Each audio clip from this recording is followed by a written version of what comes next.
নমস্কার, কেমন আছো তোমরা সবাই? শিউলি লাইফস্টাইল ব্লগে তোমাদের অনেক অনেক স্বাগত জানাই।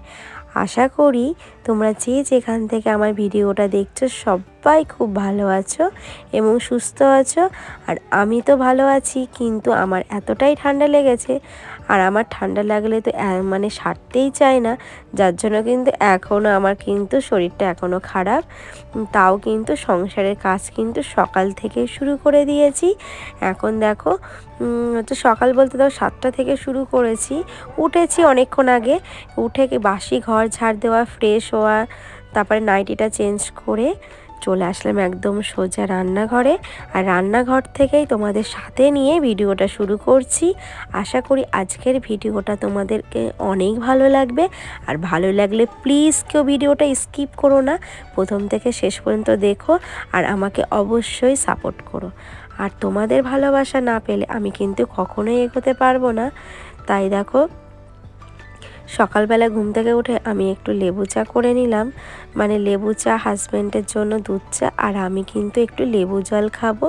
তাই জন্য কিন্তু এই যে আমার লেবু জলটা হয়ে গেছে, আর হাজব্যান্ডের জন্য আমি চা করছি। আর এদিকে জানো তো, আমি এই বাতাসা নকুলদানাগুলো যেই পুজো দিই সেগুলো কিন্তু একদম নষ্ট করি না, একটা কন্টেনারের মধ্যে রেখে দিই। যখনই চা করি বা কিছু তখন কিন্তু দিয়ে দিই, নষ্ট করে তো লাভ নেই, তাই না? আর এমনিতে তো বাতাসা নকুলদানা তো এমনি খেতেই চায় না, আর তার জন্য আমি এইভাবে করি, তাহলে নষ্ট হচ্ছে না, এদিকে খাওয়া হয়ে যাচ্ছে। আর এদিকে কিন্তু হাজব্যান্ডের জন্য লেবু চা, আমার জন্য লেবু জল। তাহলে চলো তো খেয়ে মানে হাজব্যান্ডকে চাটা দিয়ে আসলাম। চা দিতে দিতে আমাকে বলে যে আমি সকালবেলায় কিন্তু ভাতের সঙ্গে একটু গরম গরম আলু সিদ্ধ ভাত খেয়ে যাব। তাই জন্য আমি আর বসে দেখো লেবু জলটা খেতে পারলাম না, আমি এই যে এখন রান্নাঘরে দাঁড়িয়ে দাঁড়িয়ে খাচ্ছি। আর এদিকে কিন্তু উচ্ছে, পেঁপে, আলু কেটে আমি কিন্তু বসিয়ে দিয়েছি, এদিকে কিন্তু ভাতটা হচ্ছে আর আমার লেবু জল খাওয়া কমপ্লিট হয়ে গেছে। আর এদিকে কিন্তু আমি এই যে সবজিগুলো কেটে নিচ্ছি। তো বন্ধুরা, তোমাদের কথা একটু হয়তো আওয়াজ আসতে পারে সাইডে, কারণ আমি হচ্ছে ছাদে বসে ভয়েস দিচ্ছি। এই রোদ্দুরে না মানে এতটাই ঠান্ডা লেগেছে, যার জন্য আমি কিন্তু ঘরে বসেই থাকতে পারছি না, তো ছাদে এসে কিন্তু রোদ্দুরে একটু হাওয়া লাগাচ্ছি, তাই জন্য আউটসাইডের কথাগুলো আসছে। তো এইদিকে দেখো করব মাছের ঝোল, আর তার সঙ্গে কিন্তু আমি সবজিগুলো কাটছি, আদা, তার সঙ্গে একটু মানে বিনস, মটরশুঁটি, আর এই যে দোকানের আলুগুলো, নতুন আলুগুলো না এত পরিমাণে বালি, যার জন্য কিন্তু অনেকটা ভালো করে ধুতে হচ্ছে, না হলে কিন্তু বালিগুলো যাচ্ছেই না। তো এদিকে কিন্তু ভাইও বেরাবে, হাজব্যান্ডও বেরাবে, আর মাম্মামের তো ছুটি। আর আজ যেহেতু তোমরা তো রেজাল্ট দেখেছো আমার মাম্মামের, তোমরা অনেক অনেক ভালোবাসা দিয়েছো, তো অনেক অনেক মিষ্টি মিষ্টি কমেন্ট করেছো বন্ধুরা। এইভাবে আমাকে সাপোর্ট করো, আমাকে ভালোবাসা দিও, আর আমার মাম্মামকে তোমরা আশীর্বাদ করো যাতে পরবর্তী দিনে আরও অনেক এগিয়ে যেতে পারে, এবং তোমাদের মতো মিষ্টি মিষ্টি বন্ধুদের আশীর্বাদ কিন্তু অনেক প্রয়োজন। তাই দেখো এইদিকে কিন্তু আমি সবজি কাটছি। আর বন্ধুরা, আজ হচ্ছে আমার মাম্মামের মানে অ্যাডমিশন হবে স্কুলে, তার জন্য কিন্তু ভর্তি করতে যাব। তো এইদিকে দেখো মা যে হলুদ পাঠিয়েছিল সেই হলুদটা আমি এখন এই যে কন্টেনারে ভরে নিচ্ছি। আর হলুদটা না মানে নিয়ে এসে রোদ্দুরে দেওয়া হয়নি, এই মেঘলা ওয়েদার, আবার দুদিন ধরে বৃষ্টি হয়েছে, তার জন্য আর কিন্তু রোদ্দুরে দেওয়া হয়নি। আর আমি কিন্তু এই ভাঙানো হলুদ দিয়েই কিন্তু রান্না করি, আমি কিন্তু হলুদ কিনি না। আর সত্যি কথা বলতে গ্রামের খাঁটি হলুদ দিয়ে রান্না করার টেস্টটাই কিন্তু অন্যরকম, যারা কিন্তু জানো তারা তো ভালো করেই বুঝতে পারছো।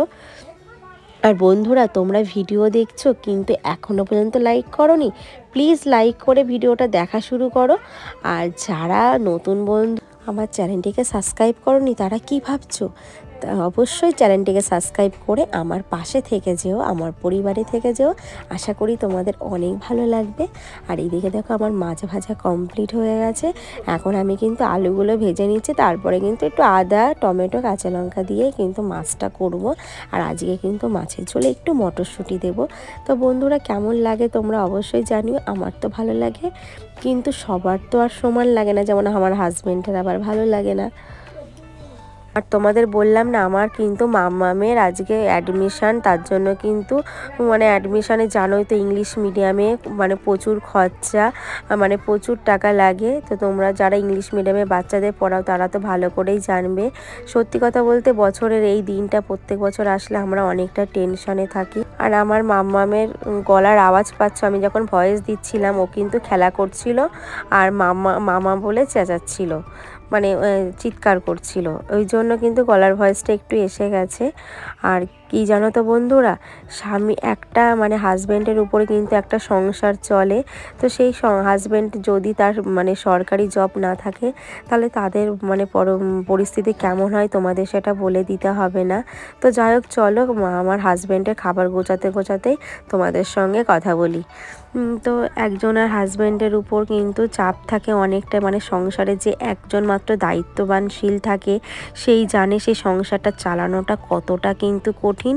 তাই জন্য কিন্তু আমাদের যেমন সংসার, তারপরে কিন্তু একটা বাচ্চা মানুষ করা, বিশেষ করে কলকাতার বাজারে একটা বাচ্চা মানুষ করা কিন্তু চারটিখানি কথা না।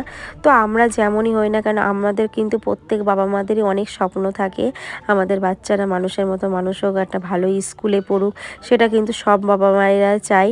তো সে যতই কষ্ট হোক না কেন, তো আমরাও কিন্তু সেটাই করছি। আমাদের হয়তো একটু কষ্ট হচ্ছে কিন্তু আমরাও মানে চেষ্টা করছি যে আমার বাচ্চা বা আমার মাম্মাম বা একটা ভালো স্কুলে পড়ুক বা ভালো কিছু করুক। দেখো বাবা মা হিসাবে তো আমাদেরও তো বাচ্চাদের ভবিষ্যতের কথা ভাবতে হবে। তাও কিন্তু সেই দিকটা ভাবতে হবে যে আমার হাজব্যান্ডের যেমন ইনকাম আমাকে কিন্তু সেই বুঝে কিন্তু সেই আর্থিক দিক থেকেই আমাদের কিন্তু সমস্ত কিন্তু স্বপ্ন পূরণ করতে হবে। আর সত্যি কথা বলতে যেরকম ইনকাম যেরকম ব্যয় সেইভাবেই কিন্তু আমাদের পরিস্থিতির সম্মুখীন হতে হবে। আর প্রত্যেক বছর আমরা এই দিনটা আসলে কিন্তু অনেক টেনশনে থাকি, অনেক আমাদের মধ্যে চাপ থাকে। সত্যি কথা বলতে আমাদের মতো হাউস ওয়াইফরাই জানে, যাদের হচ্ছে হাজব্যান্ড একজনের উপর নির্ভরশীল থাকে তারাই একমাত্র জানে যে কতটা পরিস্থিতির মুখে পড়তে হয়, কঠিন একটা ব্যাপার। এই যে আজকে আমাকে যে স্কুলে গিয়ে যে ডোনেশনটা দিতে হবে সেটা কিন্তু আমাকে আগের থেকে অনেক মানে পরিস্থিতির মধ্যে দিয়ে অনেক কিছু কিন্তু ব্যবস্থা করতে হয়েছে। আমি বলাটা ভুল, আমার হাজব্যান্ড মানে ও কিন্তু এই মানে অনেক কষ্ট করে কিন্তু এই জোগাড় করেছে। তো সেই টাকাটা আমাকে ডোনেশন দিতে হবে। তো তারপরে তো কিন্তু বন্ধুরা ইংলিশ মিডিয়ামে পড়ানো তোমরা জানো কতটা খরচা। তো তারপরে তো বই আছে, বইগুলো কিনতে হবে। আর ইংলিশ মিডিয়ামে বইয়ের দাম কিন্তু অনেক, যার জন্য এই যে তাড়াহুড়ো করছি। তো তোমাদের সাথে কথা বলতে বলতে আমার অনেকগুলো কাজ হয়ে গেল। এদিকে মাম্মামও উঠে গেছে, ব্রাশ করছে, আর আমাকে যেন কি একটা বলছিল, আমার অতটা খেয়াল নেই। আর এদিকে কিন্তু মাম্মামকে এই যে কর্নফ্লেক্স দুধ দিয়ে দিলাম। তো তাড়াতাড়ি করে কাজগুলো করে নিয়ে না আমাকে আবার স্কুলে ছুটতে হবে, যেহেতু হাজব্যান্ড তো ডিউটি চলে গেছে। তো আমাকে এই স্কুলের দায়িত্বগুলো নেওয়ার মতো কেউ নেই, যার জন্য মাম্মামকে উঠে রেডি করিয়ে আমাকে কিন্তু স্কুলে যেতে হবে। তো উপরে দেখো বিছনাটা সুন্দর করে গুছিয়ে নিয়ে নিচে চলে আসলাম। আর মাম্মামকে রোদ্দুরে কিন্তু ব্যালকনিতে বসে খেতে দিয়ে এসেছি। তো আমি জানি যে মাম্মাম এরকম কাজ করে ব্যস্ত থাকে, এই জন্য কিন্তু আমার মেয়েকে যেইভাবে আমি মানে মানুষ করছি সেইভাবে বোঝে পরিস্থিতিটা যে আমার মা একা একা করে, যার জন্য কিন্তু ওকে একা একা খেতে দিয়ে আমি কিন্তু নিচের ঘরে এসেছি। এসে বিছনাটা কিন্তু তুলে নিচ্ছে। আগের দিন আমি কিন্তু উপর ঘরে বিছনাটা চেঞ্জ করেছিলাম, আজকে কিন্তু নিচের ঘরে বিছনাটা চেঞ্জ করছি। আর সত্যি কথা বলতে এগুলো করে আমাকে দৌড়াতে হবে, আর তাও অনেকটা দেরি হয়ে গেছে। আর ঘরটাও মুছে নেব, কারণ এসে আর ইচ্ছা করবে না, যেহেতু আজকে বৃহস্পতিবার তোমরা জানো। না সত্যি কথা বলতে শরীরটা এত খারাপ, তাও কিন্তু বসে নেই। তোমরা দেখতেই পাচ্ছ সকাল থেকে উঠে কিন্তু একভাবে ছুটোছুটি চলছে। তো হাউস ওয়াইফ হয়ে তো আমাকে সব কিছু দায়িত্ব পূরণ করতে হবে, প্লাস আমাকে বাইরে গিয়ে মাম্মামের স্কুলে ডোনেশনও দিয়ে আসতে হবে, ভর্তি করতে হবে। জানি না স্কুলে হয়তো অনেক ভিড় থাকলে আমাকে কিন্তু দেরি হবে। আর এখন যেহেতু মাম্মাম ঘুম থেকে উঠলো, তাই এখনই আমি ওকে স্নান করিয়ে যেতে পারবো না। তো এসে কিন্তু ঠাকুরের বাসন মাজতে হবে বন্ধুরা। তার মধ্যে কিন্তু আমার হাজব্যান্ড কিন্তু বেরিয়ে গেছে, সকালবেলা কোনো ফুল কিনে দিয়ে যায়নি। তো আমাকে ফুলগুলো কিনে নিয়ে আসতে হবে আসার সময়। এসে কিন্তু আমি এই যে বাসনগুলো মেজে এবার মাম্মামকে স্নান করি, আমি স্নান করব। আর সত্যি কথা বলতে বন্ধুরা আমি যে বিছনার চাদরগুলো এই যে তুললাম আমি ভিজিয়ে রেখে যাব। আসল কথা ফেলে রাখলে তখন আর কাজ হয় না, আর সঙ্গেটা মানে সঙ্গে করে নিলে কিন্তু তাড়াতাড়ি হয়ে যায়।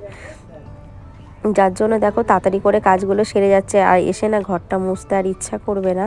এই জন্য কিন্তু এই যে ঘরটা মুছে নিচ্ছি, আর উপরে ঘরটা মুছে এসেছি, আর এসে কিন্তু স্নানটা করব, আর ঘরটা মোছা হয়ে গেলে রেডি হয়ে যাব। আর আমি তার আগে জামা কাপড়গুলো বালতির মধ্যে ভিজিয়ে রেখে যাব, তাহলে গরম জলে ভিজিয়ে রাখলে না পরিষ্কারও হয়ে যাবে, আর আমার তাড়াতাড়ি করে কাচাও হয়ে যাবে। তারপরে দেখো হাত মুখ ধুয়ে যে রেডি হয়ে গেছি, আর এখন যে জামা কাপড় পরা হয়ে গেছে। আর কী বলো তো, বাড়ির বউ দেখো সকাল থেকে উঠে সারাদিন ব্যস্ততার মধ্যে থাকে, একটুও সময় পায় না, মামামের সঙ্গেও সময় দিতে পারি না। যাই হোক, ছোটো দিনের বেলা। আর এদিকে দেখো আমার অ্যাডমিশন হয়ে গেছে, আর রাস্তার থেকে কিন্তু এই যে ফুল কিনে নিয়ে এখন বাড়ি যাচ্ছি। চলো বাড়িতে গিয়ে তারপরে তোমাদের সঙ্গে দেখা হচ্ছে। তো বন্ধুরা, অনেকক্ষণ তোমাদের সঙ্গে বিরতি থাকার পর আবার আসলাম। মাম্মামকে স্নান করি, আমি জামা কাপড় কাচাকুচো করে ঠাকুরের বাসন মেজে এই যে পুজো দিলাম, তারপরে কিন্তু তোমাদের সামনে ভিডিওর সামনে আসলাম। এসে দেখো শ্যাম্পু করেছিলাম, তা চুলটা সুন্দর করে আঁচড়িয়ে নিলাম। এখন যাব। আর কী বলো তো, সকাল থেকে না একভাবে করছি বন্ধুরা, আর ভালো লাগছিল না, মাথা প্রচণ্ড যন্ত্রণা করছিল। তো যাই হোক, চলো মাম্মামকে খেতে দিয়ে দিই, তারপরে আবার তোমাদের সামনে আসছি। তো এই দেখো বন্ধুরা, এই যে রান্না করেছিলাম সকালবেলায়, সব কিছু রকমের সবজি দিয়ে সিদ্ধ, বাঁধাকপি আর তার সঙ্গে মাছ। তো মাম্মামকেও খেতে দিয়ে দিয়েছি। তাহলে চলো বন্ধুরা, ভিডিওটা এখানে শেষ করছি। ভালো লাগলে অবশ্যই লাইক কমেন্ট করো। টাটা, আবার দেখা হবে তোমাদের সাথে।